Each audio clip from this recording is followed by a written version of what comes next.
Mbak Novi, betul. kita bahas yang pertama. Jaga keseimbangan dan tetap realistis dalam membaca atau membrowsing, searching, googling gitu ya, berita-berita tentang pandemi COVID-19 menjadi satu hal yang penting dilakukan untuk mencegah terjadinya stres akibat berita-berita yang berseliweran ini, Mbak Novi, gimana nih? Oke, jadi sebenarnya kenapa sih kita mencari informasi? Itu supaya kita terinformasi dan tahu apa yang kejadian di dunia, di luar sana, dan kita merasa punya sense of control. Yang jadi masalah adalah ketika kita memborbardir dan terus-menerus baca gitu ya, baca berita apapun itu, baik berita negatif, positif, karena akibatnya kita jadi information overload gitu.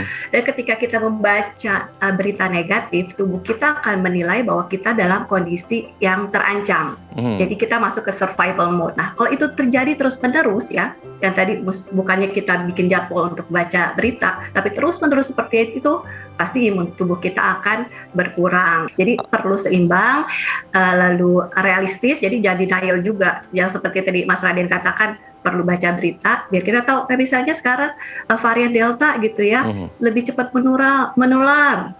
Masker harus 2 lapis. Kalau kita nggak baca berita itu kan kita nggak tahu ya langkah tambahan apalagi yang harus kita lakukan sekarang. Lakukan hobi. Nah, seberapa penting kita melakukan hobi untuk mungkin mengalihkan perhatian supaya nggak terlalu fokus ke berita-berita negatifnya gitu, Mbak Novi, gimana nih? Pada saat kita melakukan hobi, ada tuh hormon dopamin namanya, itu mengeluarkan feel pleasure, perasaan menyenangkan, perasaan bahagia gitu.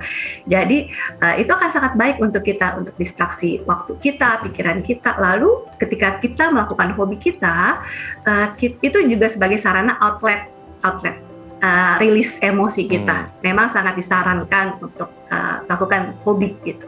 Tentukan waktu berhenti memegang ponsel di malam hari. Malam hari waktunya istirahat, tapi banyak yang kemudian excuse-nya, ya ini waktunya yang tepat setelah bekerja seharian, gitu ya, relaxing before bedtime.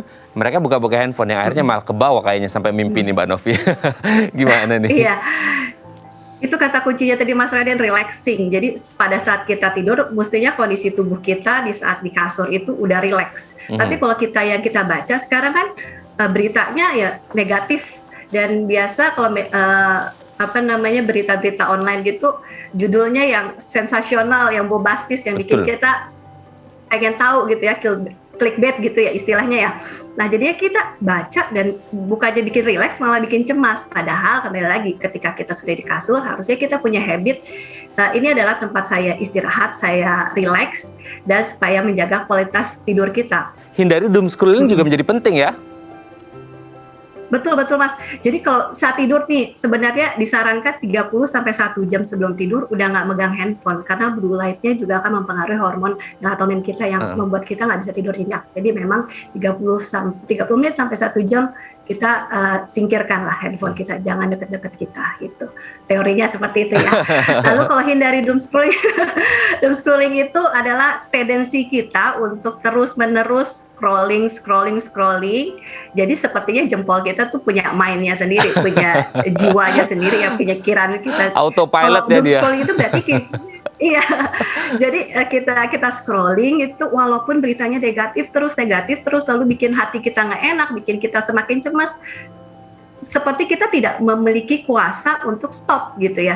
Kita seperti ke rabbit hole, dari satu berita negatif ke berita negatif lain, terus menerus gitu kan. Itu namanya doom scrolling. Poin yang terakhir nih, matikan notifikasi, stop notifikasi medsos saat mulai terasa cemas. Kan kita bisa ngukur ya Mbak ya, ketika udah mulai terasa cemas, waktunya untuk matikan notifikasi. Seberapa penting ini Mbak? Kembali lagi, kita master terhadap handphone kita, gadget kita gitu ya. Notifikasi, kalau saat ini sekarang saya pilah-pilah untuk beberapa yang kira-kira penting, misalnya untuk pekerjaan, misalnya ada kerabat yang juga mungkin terkena COVID gitu ya, yang kita perlu update tahu gitu ya. Khawatir juga kan kita misalnya kita matiin notifikasi, tahu-taunya ada berita penting yang kita nggak tahu gitu. Jadi menurut saya di-filter aja gitu. Kira-kira yang nggak urgent untuk dibales, dimatikan notifikasinya semua gitu ya. Tapi kalau misalnya urgent, kita ketahui, kita tahu update-nya, ya nggak apa-apa, notifikasinya dinyalakan gitu. Baik, terima kasih Mbak Novi Kosalina, MPSI Psikolog dari Klinik Perhati, sudah berbagi bersama kita pagi hari ini. Semoga kita tidak stres, kita bahagia selalu, imun baik, tetap sehat dan pandemi segera usai gitu ya. Terima kasih Mbak Novi, sehat-sehat selalu dan salam untuk keluarga di rumah. Selamat pagi Mbak Novi.